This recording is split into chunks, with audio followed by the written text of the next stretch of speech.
FIFA থেকে ভারতীয় football সংস্থাকে আর ব্যান করছে না, যেটা একটা কিন্তু খুশির খবর এনে দিল ভারতীয় ফুটবলে, যেখানে গতকালকে সুপ্রিম কোর্টের তরফ থেকে রায় দেওয়া হয়েছে। আর সেখানে 6খানা কিন্তু পয়েন্টের কথা বলা হয়েছে, যেইগুলোকে কিন্তু এআইএফএফকে মানতে হবে।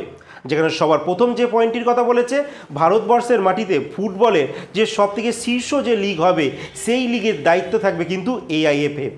তাছাড়া বলা হয়েছে দেশের যে সর্বোচ্চ যে লিগ হয়, মানে শীর্ষ যে লিগ হবে, সেই লিগে কিন্তু অবনমন মানে রেলিগেশন সিস্টেম থাকতে হবে।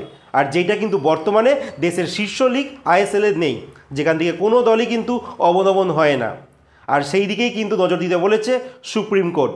3 নম্বর পয়েন্ট বলা হয়েছে যে নতুন বিল আসা না পর্যন্ত মন্ত্রীরা কোনো পদে দাঁড়াতে পারবেন না বটে, বাট এমপি অথবা সাংসদরা কিন্তু এই পদে তারা দাঁড়াতে পারবেন। 4 নম্বর পয়েন্ট বলা হয়েছে এখানে 15 জন ফুটবলার ভোট দিতে পারবেন। 5 নম্বর পয়েন্ট বলা হয়েছে আইএসএল চ্যাম্পিয়ন, আইডব্লিউএল চ্যাম্পিয়ন মানে হচ্ছে ওমেন্স লিগের চ্যাম্পিয়ন, এছাড়া আই লিগ চ্যাম্পিয়ন দলের ক্লাবরা কিন্তু এখানে ভোট দিতে পারবেন। সেক্ষেত্রে ইস্ট বেঙ্গল দিতে পারবে মহিলা ফুটবলের জন্য, এছাড়া মোহনবাগান সুপার জায়ান্ট দিতে পারবে পুরুষের জন্য, তারা আইএসএল চ্যাম্পিয়ন, এছাড়া আই লিগ চ্যাম্পিয়ন এখনও অবধি তো ডিসাইড নয়, তো সেই দিকে কিন্তু একটা ধোঁয়াশা থেকে যাবে। তো আই লিগ যে চ্যাম্পিয়ন হবে তারাই ভোট দিতে পারবে। এছাড়া 6 নম্বর যাদের কথা বলা হয়েছে, 2 জন রেফারি এখানে কিন্তু ভোট দিতে পারবে, একজন পুরুষ আর একজন কিন্তু মহিলা। আপাতত কিন্তু কল্যাণ চবের টিম তারা কিন্তু পদে আসীন থাকবে, কারণ এই মুহূর্তে আর ইলেকশন হবে না।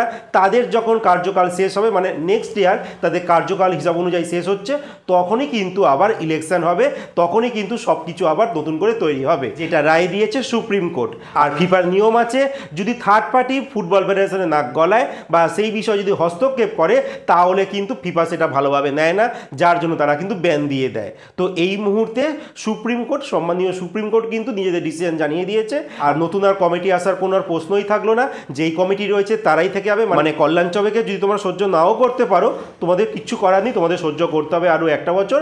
তারপর 1টা বছর পর আবার ইলেকশন হবে, ইলেকশনের পর যে আসবে তখন তাদেরকে তোমরা দেখতে পারবে। তো আপাতত কল্যাণ চবের টিম থেকে যাচ্ছে, আর ফিফাও কিন্তু আর ব্যান করছে না ভারতীয় ফুটবলকে, যার জন্য কিন্তু আমাদের ক্লাব লেভেলে যেসব কম্পিটিশনগুলো চলছে, যেরকম east Bengal women's champions league খেলছে, মোহনবাগান এফসি গোয়া, এছাড়া আমাদের জাতীয় দল এফসি এশিয়ান কাপ কোয়ালিফায়ারে ম্যাচ খেলছে, তো সেইগুলোতে কিন্তু আর কোনো বাধা রইল না।